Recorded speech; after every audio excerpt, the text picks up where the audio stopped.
Yo, I once had this friend, right? He said he went into KFC one day and he saw his ex in there, and she was with a little girl that's about 6 or 7 years old, and I'm gonna call him Jaden.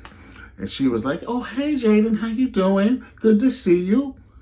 You know, this is Celeste, your daughter, and Celeste, this is your father, Jaden." And he was like, I don't know what happened, how they wasn't communicating that. I don't know that part. But the part that I didn't like is he told me, man, I can't claim her.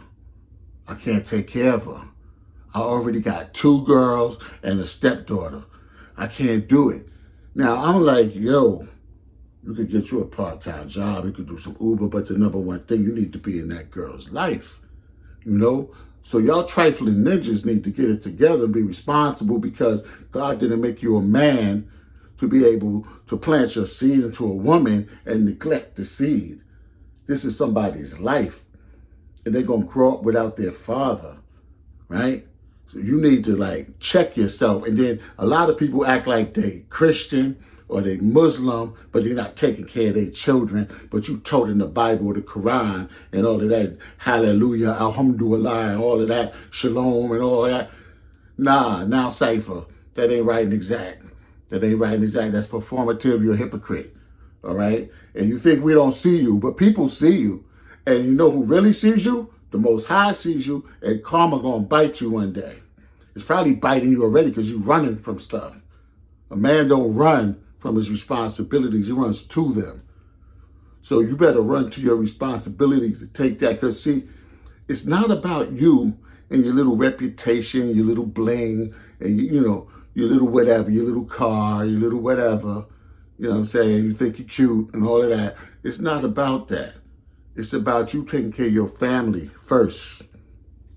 Taking care of your family first. Taking care of your woman and your children. That's what manhood is about. And especially in the African-American community, you will never be respected if you don't take care of your women and your children and protect them, elevate them, and respect them. So you ain't a man, bruh. You're not a man. What you here for? What are you on earth for? To play? When are you going to stop becoming a boy and becoming a man? At what year in your life? Hit yourself on the head. What are you here for? So, I just had to relate that story because it's exemplary of what a lot of men do. You know, a lot of men don't even send their kid a card or $10. You know what I'm saying? A text, a DM, anything. And then they have all these excuses. It's horrible. And a lot of times their father did it to them. So when are you going to break the chains and break the generational curse and be the leader and start a new refined family with power and refinement? So get your stuff together, man. And I'm not anti-man. I ain't on all of that. I'm not anti-woman. I'm pro-family. And I'm pro-love. And I'm pro-respect. And I'm pro-community.